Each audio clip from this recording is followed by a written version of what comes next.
Hello, and welcome to this segment on Are You Successfully Aging or Aging Successfully? My name is Denise Swagels, and I am the Director of Home Services for Schneck Medical Center. I hope you will enjoy this afternoon's session on aging successfully.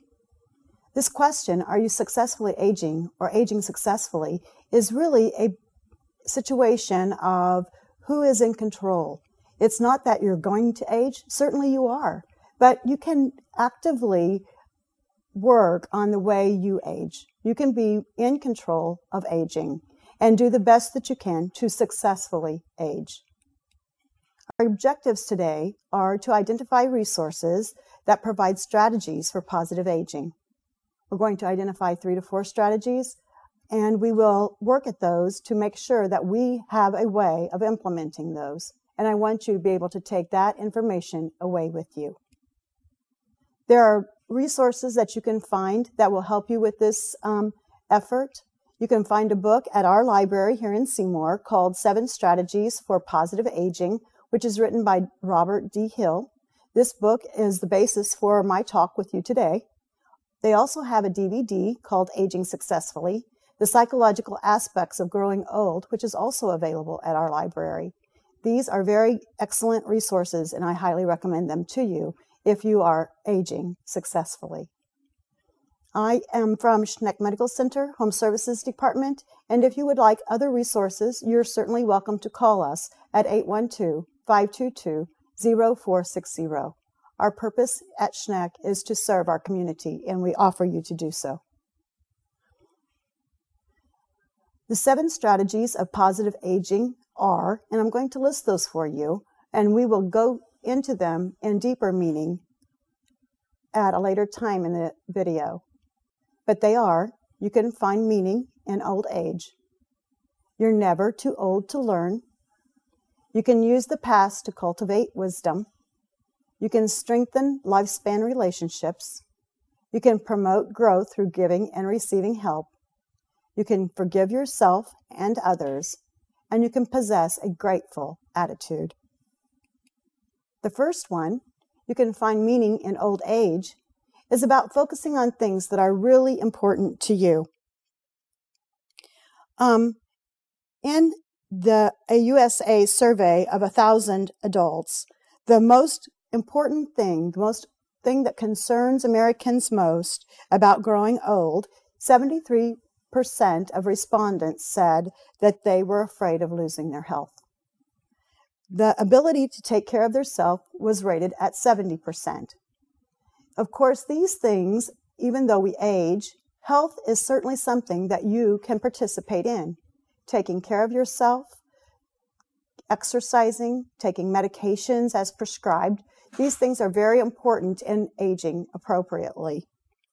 We fear aging because it represents a widening gap between what we're able to do and what we want to do. So being able to proactively work on those things will help us as we age. We want to make choices that help us find meaning, and we want to preserve our function. There are 4 Ds of decline. They're called dysfunction, disability, dependency, and the 4th is death. These are progressive. Dysfunction starts with the inability to open a jar, having someone to help you do things, asking for help for small things around the house. Then that continues and worsens, whereas it's no longer something that you request help from, that you require help for. So these things progressively go as you age, and they're usually progress to dependency, which means that you absolutely must have someone to help you with that. You have to reframe these challenges as opportunities for personal growth, and there are ways to do that.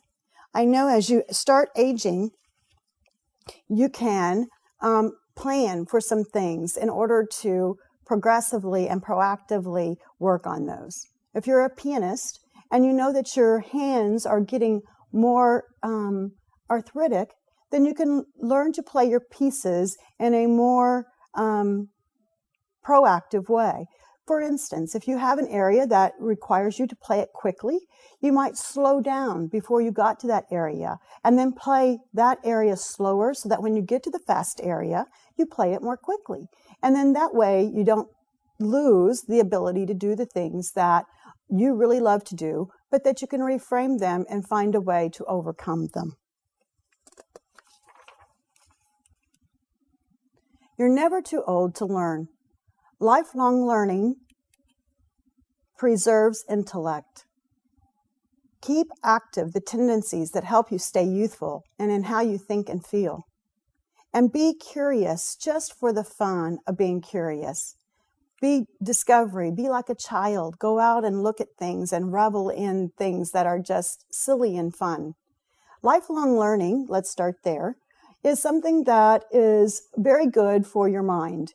And you will find that lots of researchers have said that if you can work puzzles, do Sudoku, that those things are very good for your intellect and they will help you in aging successfully.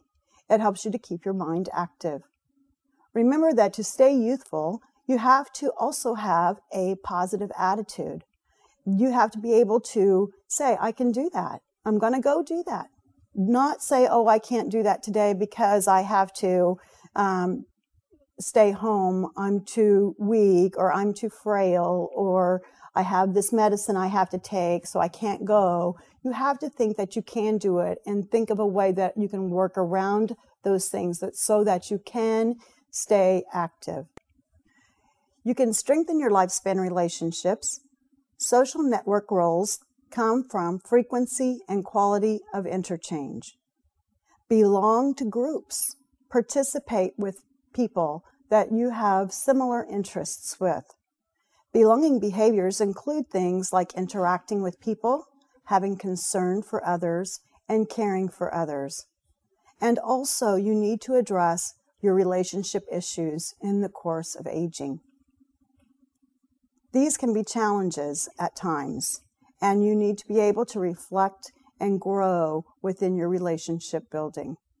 Relationships are one of the most important things in aging successfully. You can promote growth also through giving and receiving help. There are principles that support positive aging, and they are helping others, volunteering, and receiving help yourself. And you think, well, why would receiving help to promote growth? Honestly, people need to feel needed. And by taking help from others, they feel that you need them, and it provides them a sense of worth and fulfillment. So allowing yourself to receive help is very important.